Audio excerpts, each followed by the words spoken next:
Here's a little story about Attila. Not the Hun. No, this is about the other one. The stockbroker, a name so unlike the radical poet on his bike. The term poet renders uneventful when describing what he creates, for this lyricist and musician recites all his loves and his hates. Shy of fame and fortune, he pursues his biggest aspirations, as his gig often follows his football, home and away dedications. Over 40 years a poet, he's travelled far and wide, then returning back to Rabina by his side. There's not enough I can cover about his voluptuous career. He's fascinating to learn from, and he'll always bend your ear. Please put your hands together and welcome Attila the Stockbroker.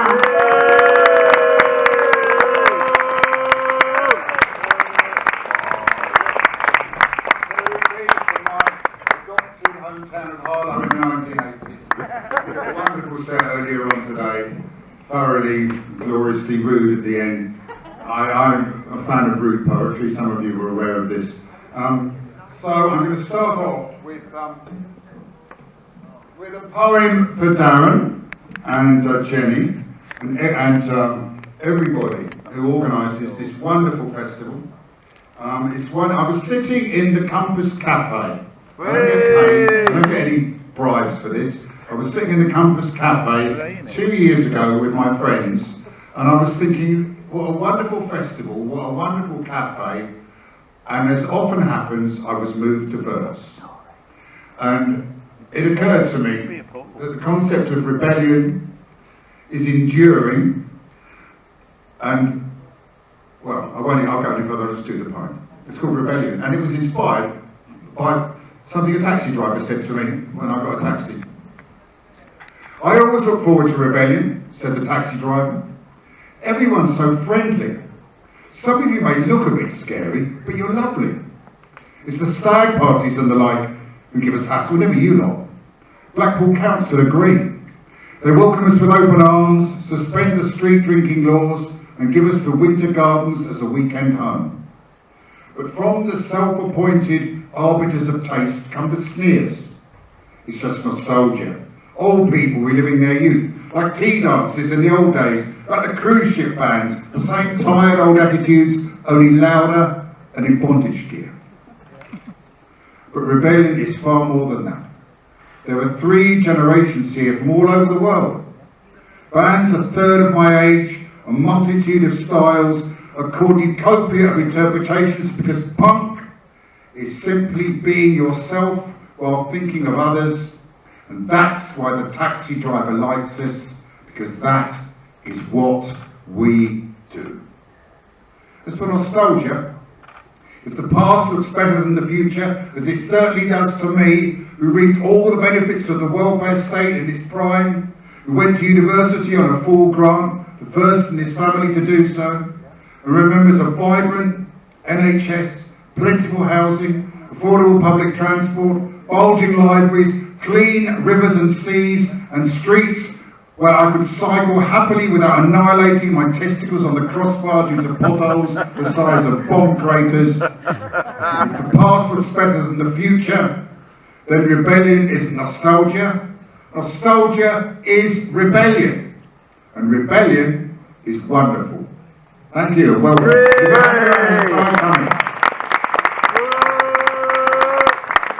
Now I'm doing a set, on the almost acoustic tomorrow, I'm doing a set of nearly all my new poems and some old songs. Today I'm going to be launching my latest book, which is my collected football poems. And don't worry, I'm not going to do too much about football. I will be doing a few later on. And I hope that Yuka is here, because this book was actually, here he is, thank you Yuka. This book was actually published in Finland by supporters of Tampere United who went through the same shit that Brighton went through and were inspired by our story and asked to publish a book of my collective football poetry, which was brilliant because it was something that I was just about to do anyway, so thanks Yuka. But I'm going to do one poem, which is brand new. I am blessed with a very optimistic personality.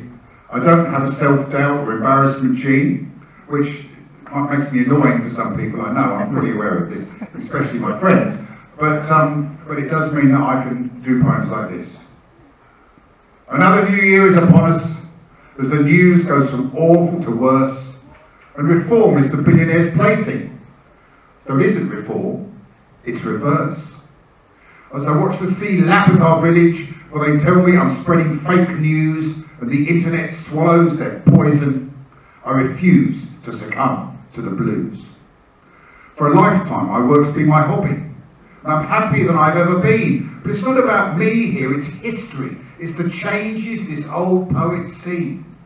The reason the right wing attack us is because of the battles we've won. For what they call woke is now normal. Let's ensure it does not come undone. I remember when 8 chants at football were just something that some people did. Disability as playground insult was the norm as a primary school kid. And my granny's foul, casual racism, hand in hand with the tabloid she read, went unchallenged in pub and in pulpit. Now those dinosaurs, mostly, are dead. Force of nature still at 67. As I summon the memories here, I know this year's not going to be heaven. I'm afraid that's abundantly clear. I'm ready for all that it brings us, and I've welcomed it in at the bar. So don't cower as it comes round the corner. Stand up with me and say, here we are. Cheers. Yay! And tomorrow, please come and stand up with us all outside the Metropole, where the far right are planning a demonstration at 1 o'clock tomorrow. So please join us in opposing these people. Of course, they're not all fascists. Many of them are very poor, very confused. It's not a question of just confronting them as fascists. It's a question of talking to them. Some are fascists, no doubt about that. They must be confronted. But the main thing to do is just have a presence there and show peacefully that we are not putting up with any bollocks. I mean, obviously, that's the simple thing. So, on that, but in that vein, this is a piece of satire I wrote quite a long time ago. I wish more of my poems went out of date. I really do. They claim their planet's dying, and soon it's going to blow. And so they come in here, they say they've nowhere else to go. With their strange computer voices and their one eye on a pole, they're moving in next door, and then they're signing on the dole. Asylum-seeking Daleks are landing here at noon. Why can't we simply send them back or stick them on the moon? It says here in the Daily Mail, they're coming here to stay. The loony lefties let them in. The middle class will pay. They claim that they're not terrorists. That doesn't wash with me. The last time I saw one, I hid weeks behind the settee. Good Lord, they're pink with purple bumps. There's photos of them here. Not just extraterrestrial, the bloody things are queer. There's homosexual Daleks. And they're sponging off the state with huge Arts Council grants to teach delinquents how to skate. It's all here in the paper. I better tell them why. For soon they will exterminate our British way of life. This satire on crass ignorance and tabloid fostered fear is at an end. Now let me give one message, loud and clear. Golf course, shop floor, or reform wankers, smash bigotry and hate. Asylum seekers welcome here. You racists, emigrate. Cheers.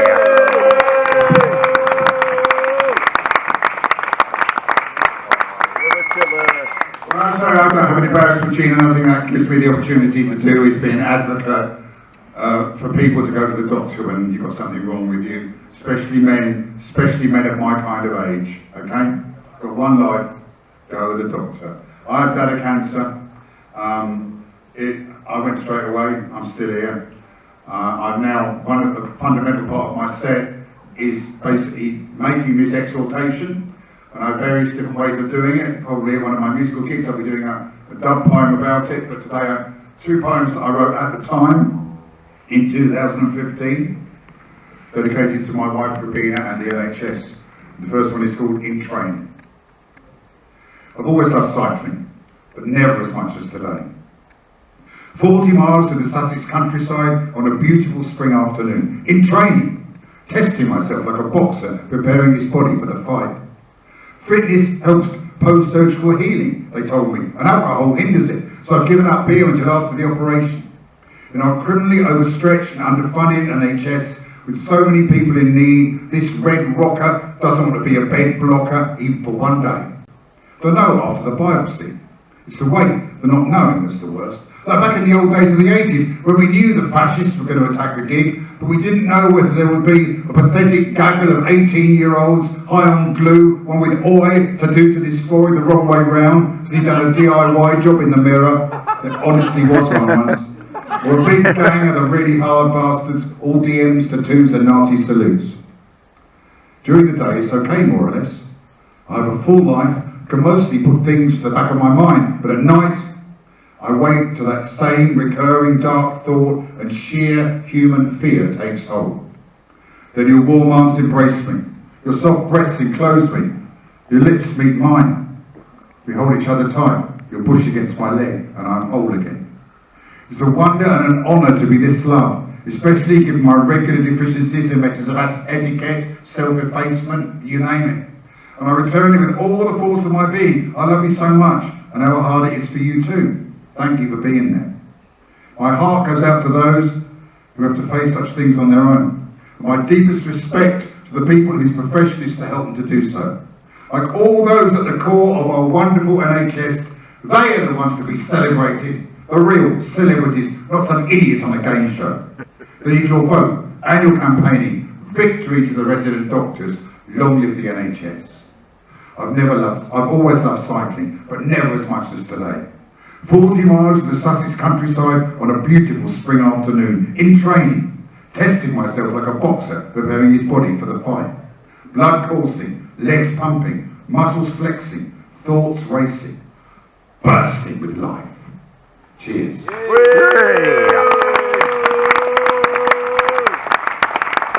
And I had to have an operation. I had to have lots and lots of procedures called flexible cystoscopies, okay, followed by an operation. I think there's somebody down there who knows what I'm talking about here. Yeah. So if you don't, you're about to find out in the most direct way possible, because this is called candid camera. I know I sometimes can be a loudmouth, stroppy prat. I know I'm a control freak and a bossy one at that.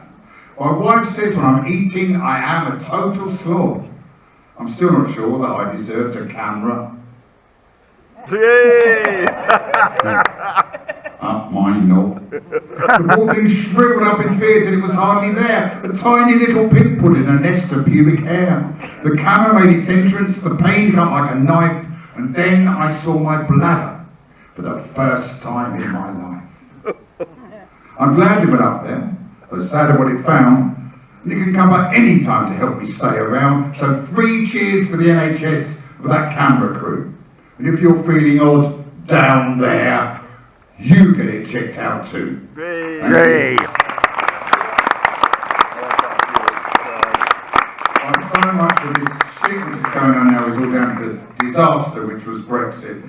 This is a poem I wrote about that. And I actually wrote it on October the 10th, 2016, just after the referendum result, coming back from a tour with my band in mainland Europe. It's called Rock and Roll Brexit. I've just toured with my band Barnstormer from Dunkirk to Lucerne and back through France, Belgium, Germany and Switzerland without showing a passport once. Yes, not the EU, Switzerland too. A little bridge, an empty hut. In my punk rock youth, I remember our musicians had to carry carnets for our instruments when we crossed the channel. Everything down to the last spare string, painstakingly listed on a pointless green form, checked and stamped at every border after standing with the truckers in endless queues.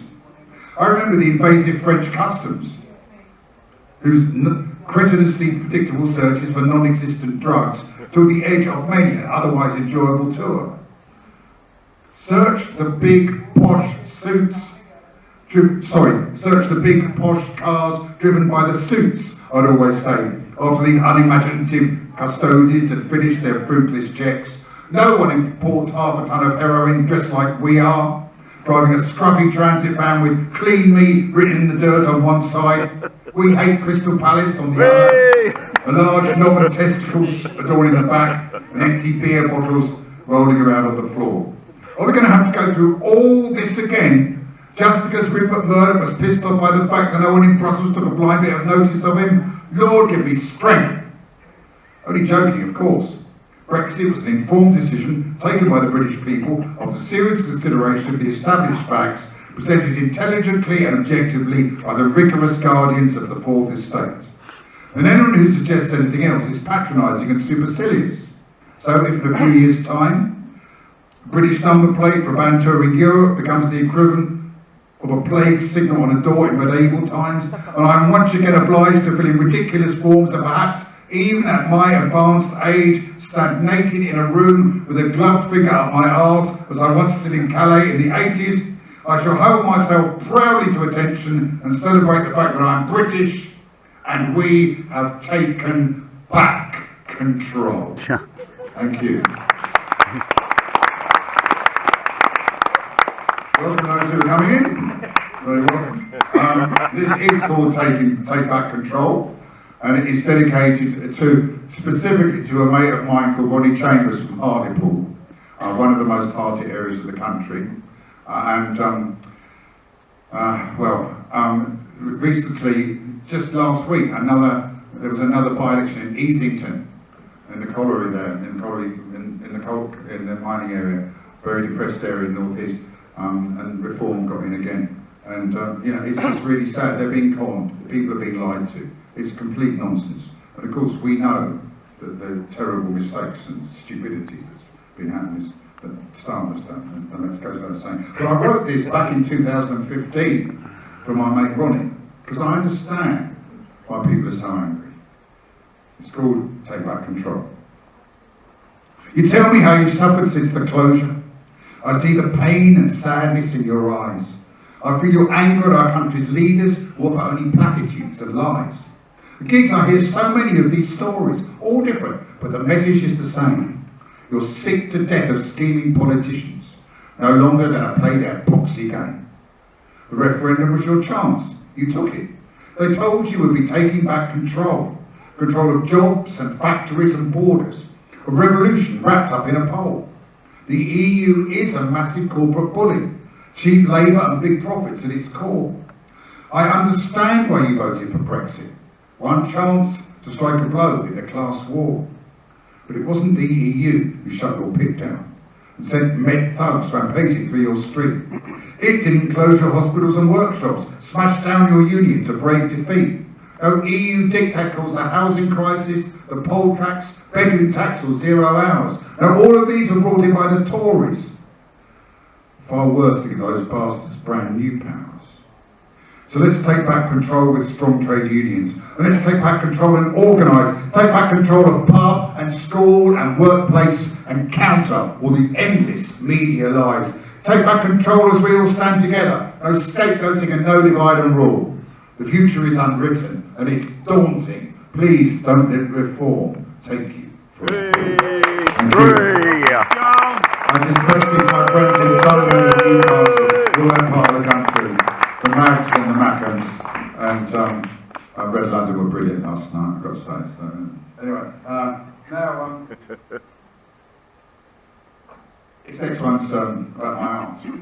I come from a long line of right-wing working class Tories, unfortunately, apart from my wonderful mother, and I am really getting fed up with the right-wing working class now. I really am getting really fed up with it, just because I grew up with it. I've had these bollocks all my life. And I wrote this for my aunt, who my mum had Alzheimer's for 5 years. It was obviously very stressful. My aunt would turn up to help, and her idea of helping was sitting there reading the Daily Express and making really stupid comments, which didn't help. Rather than strangle her, which would have made things even more difficult, I decided to write this poem. It's called Poison Pensioner, and it's dedicated to any of you who have relatives like that. I've tried to work it out, but I just can't see how a cretin like you is related to me. Just one brain cell, and that one's a mess, parroting rubbish from the Daily Express. No, not the Sun, you'll say that was a rag, delusions of grandeur from a jumped-up hag. Don't get ideas, you're as thick as a shoe. Poison Pensioner, this poem's for you. I've got it up to here and I'm cutting up rough. Distant relative? not distant enough. Ever thought of space travel, prejudice, cow? I'd suggest Uranus, but you're up there right now. With a monochrome vision of a world that's dead, a million Reader's Digests inside your head. I like to put vomit in your cheese fondue. Poison pensioner, this poem's for you. You worked all your life in the public sector, and all you ever did was whine and hector, moan at the people who fought your cause, cheer for the Tories and their union laws. You were born in a council house, you clueless bitch, but you side with the right and you vote with the rich, bowing and scraping to the privileged few. Poison pensioner, this poem's for you. You've a medal for meddling, that's for sure. If this was my house, then I'd show you the door, but my mum needs help and you're here to see her, so I sit and I listen to your verbal gonorrhea. Right now, I wish I was in her head, because mum won't remember a word you've said. Your compassionate actor's got a bad review. Poison pensioner, this poem's for you. Bossy yet servile, some combination. Paralysed spine of a lick-spittle nation. Could have been a builder, ended up a tall, lifelong victim of divide and rule. You're a ragged-trousered philanthropist who wasn't even waiting for the boat you missed. You're a turkey voting for Christmas too. Poison pensioner, this poem's for you. Cheers.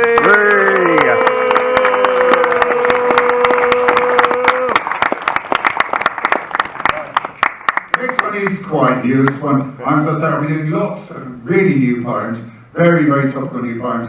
Tomorrow, at my appearance on the Almost Acoustic stage, quite a few songs, and then Sunday, I'm doing my early music show with my comrade Callum Baird down there. So Crumhorns, corner muses, Grouch Fifers, and 5 different recorders, and a sausage bassoon for the first time. No one's played a sausage bassoon at rebellion before. I'm certain I can say that.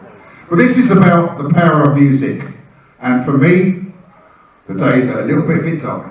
This is called September the 16th, 1977. Par Beach, Cornwall, 6 a.m. or thereabouts, in perfect weather. I always took my radio. Fishing and music went together. I switched it on and you were there. Your voice, which was my microphone. Your words so weird and wonderful, which spurred me on to write my own. Without a break, another song. And then 2 more. I'm dancing now in fishing gear at 6 a.m. The smile so wide, remembering how I'd heard King of the Rumbling Spires, aged just 11. That's for me. Hippie at first, then glam, then punk. I travelled with you seamlessly. And then the DJ's voice cut in sombre tones, said you'd just died. I'm not a bit ashamed to say there on that beach I sat and cried. I never met you. We weren't friends. I was surprised at what I did. I wasn't 19 anymore. I was an angry little kid. A clever child, a dying dad, a proud headmaster's ill-thought scheme, a scholarship which wrecked my world but was my father's final dream. You took a sad and lost young boy, and in his head you lit a spark which set me on my path for life. You still inspire me. Thank you, Mark. That's for Mark Bowden. Cheers. Yo. Now, 2 of the glories of, I live in this for 45 years. I've toured all over the world. It's a really, really romantic, wonderful thing. This gig lark. I'm doing 2 poems now. It's true stories. I'm doing this for a while. I felt like doing it because they're sort of rebellion type poems. This is the true story of the weirdest, funniest gig I ever went to in my life, and then the sequel to it. It's set in Australia on my 3rd tour in 2000, and it's called Punk Night at the Duck's Nuts. It's a Wednesday night in Newcastle, New South Wales. There's a pub right next to our hotel called the Duck's Nuts. To emphasise the point, next to the entrance there was a large mule of a duck on a surfboard with his testicles hanging out. Yes, I know ducks don't have nuts, but this one has. I can see them. I can't believe it. Hey Mick, I say, I can't believe it. There's a pub right next to our hotel called the Duck's Nuts, and look at this mule. Mick's not really surprised at all. He explains that in Australian, to say something is the Duck's Nuts means you think it's really, really good. That figures, I guess. In England, if we think something's really, really good, we say it's the dog's bollocks. At least my friends and I do. I doubt if the Queen did. Nevertheless, I'm still surprised Because to the best of my knowledge, we don't have any pubs in England called the Dog's Bollocks, nor any pub signs which feature dogs' testicles, though it's true that we do have a beer of that name. Typical English understatement, I suppose. Anyway, Mick and I have just done a gig at Newcastle University supporting a very famous Australian band called the Whitlams, who sound like Supertramp or Mogadon. We've escaped. It's past midnight, and a beer or two at the Duck's Nuts seems like a very good idea. But there's no Dog's Bollocks at the Duck's Nuts. In fact, nothing even remotely drinkable for a fussy real ale fan like myself, and the lager I am handed is unspeakable. The hamster's bladder contents, and then some. There was a punk band playing in the corner. The guitarist has spiky hair and a broken hand. They were playing Green Day covers very loudly, and after the Whitlams, they sound absolutely bloody fantastic to me. There were about 20 people in the pub, all of whom were over 60, all of whom were very pissed. But obviously do remember this was 30 years ago. To be the 25 years ago. To be the youngest person at a gig isn't something that happens too much these days, but it hardly seems to matter. The audience, if one could call them an audience, is staring at the band. They obviously don't think they are the Duck's Nuts, or the Dog's Bollocks, or even the Lemmings' Gonads, because they don't applaud at the end of the song. They just drink, stare into space, and get even more pissed, which is very pissed indeed. We applaud. We're musicians. We sympathise. And anyway, I think they're pretty good for a Green Day covers band. Suddenly they stop playing and announce that they're having a break. It's 1 o'clock in the morning and they're stopping for a break. Yes, they've got to do another set in the middle of the night to 20 semi-comatose pensioners who by now are completely oblivious to their surroundings. I think of the worst gigs I've ever done. There is no contest. I have seen hell. Jean-Paul Sartre wasn't specific enough. Hell is not other people. Hell is 3 sets between midnight and 3 a.m. to 20 elderly alcoholics in a testicular theme pub on a Wednesday night in Newcastle, New South Wales. Pub night at the Duck's Nuts. Cheers. And then, it's true. I went back, sorry, that was 2000. I went back with Rabina, my wife, in 2011 for my 4th tour of Australia, and we did another gig in Newcastle. And this is the true story of what happened next. This is called Newcastle, the replay. It's a Saturday night in Newcastle, New South Wales, 11 years later. News has filtered through to me that the Duck's Nuts has apparently changed its name to the Silk Bar. But far worse news is that the mural of a duck on a surfboard with his testicles hanging out has apparently been painted over. Rabina says with a twinkle in her eye, thank God it's gone. I think I've brought you on an epic romantic journey to a town on the other side of the world to show you a mural of a duck on a surfboard with his testicles hanging out. And it's been painted over. Surely you could be more appreciative of my efforts and sympathetic to my anguish. But I don't actually say that. I'm playing at the Cambridge Hotel, an enormous 500 capacity standing only venue in a run-down area 3 miles from the city centre. According to the board outside, the only visible publicity anywhere, there were 4 bands on the bill. Actually, there were 3 bands and a poet. My friends the Go Centre headlining, then me, then the Sydney Girls Choir, then the Havelocks. They pointed out for the first band, the paying audience is 0. Even the 20 elderly alcoholics from the Duck's Nuts would be welcome in this cavernous void. The Havelocks don't have locks. They may well have some of the guitar cases, and I'm sure they do on their front doors, but they don't have any on their heads. They take to the stage to a combined audience of myself, Rabina, and 2 members of the Sydney Girls Choir. The Havelocks appear to be in their early 30s and sound to me a bit like Crosby, Stills and Nash. Their friendly singer tells me he's originally from Staines in the UK. I want to ask him why anybody, even someone from Staines, especially somebody who presumably loves music, would emigrate to Newcastle, New South Wales, but I don't. I think it would seem insensitive. The Havelocks finished their set. By this time, the paying audience has risen to 5. As the next band take the stage, I can see a pattern developing. The Havelocks don't have locks. The Sydney Girls Choir aren't from Sydney.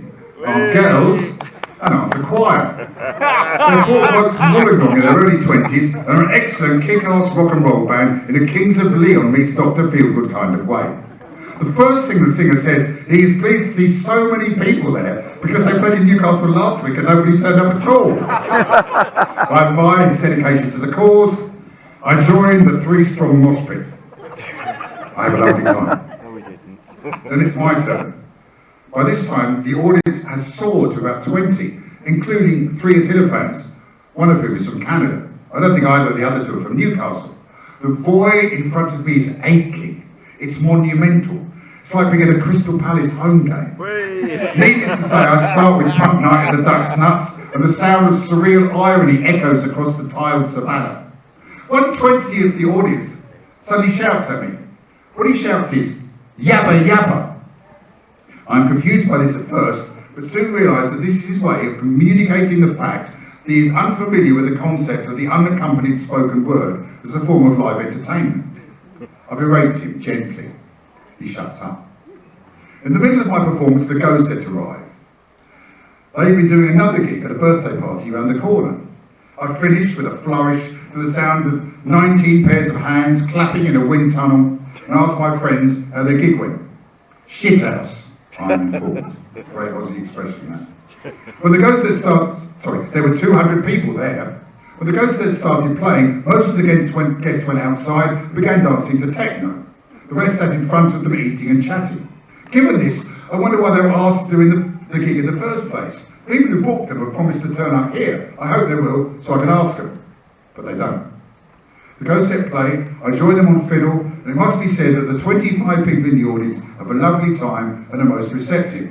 Afterwards, someone apologises for the turnout and says we would have had a better crowd if we played somewhere else. I agree.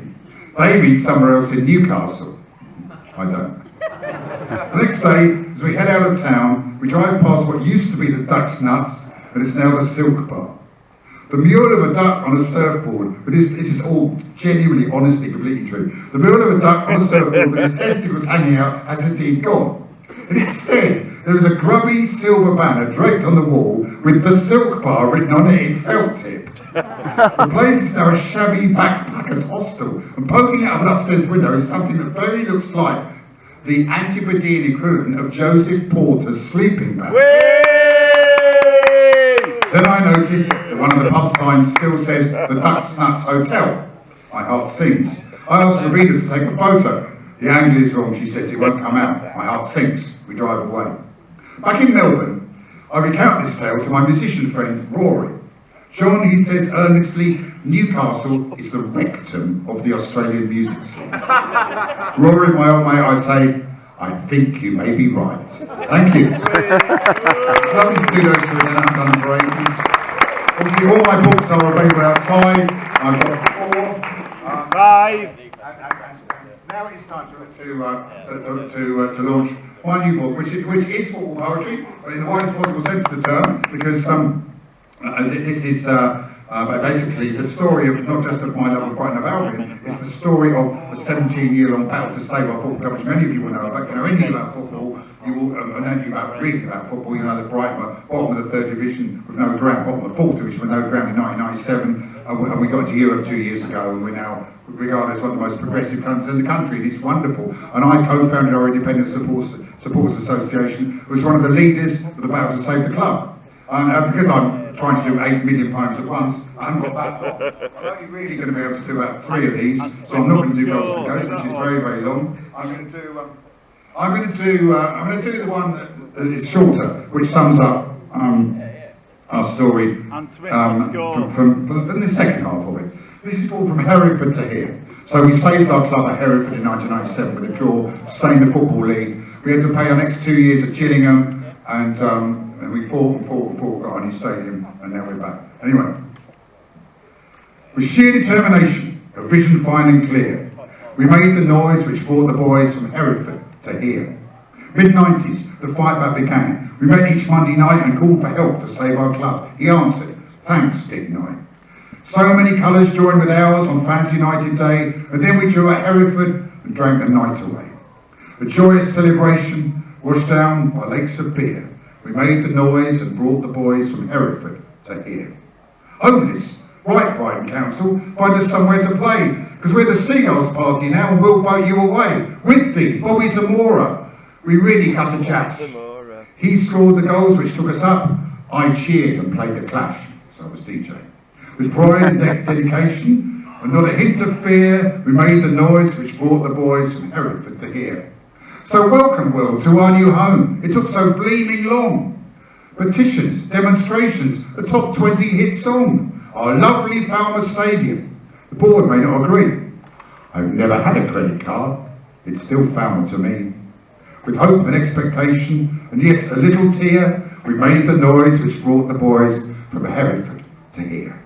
Now we're a bunch of fans again, all cheering on our team. A glorious end to 20 years, fulfilment of a dream. The Albion in the Premier League, and we all played our part. We're more than corporate football, us. We're football's beating heart.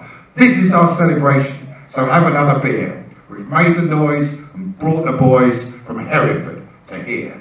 Thank you. Yay! And then do one more of these.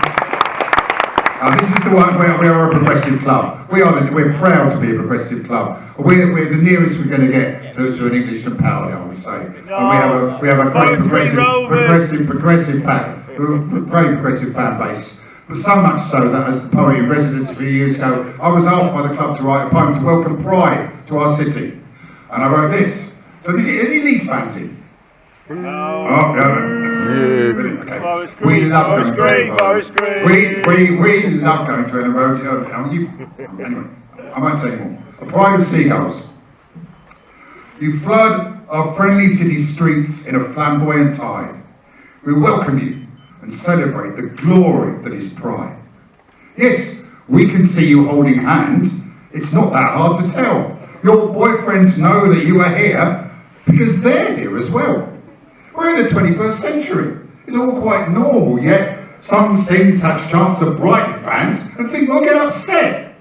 Oh, Oscar Wilde, such cutting wit, no need to have them muscled. It's far more fun to fling it back and see the morons puzzled. Thus, you're too ugly to be gay, we sing. They are perplexed.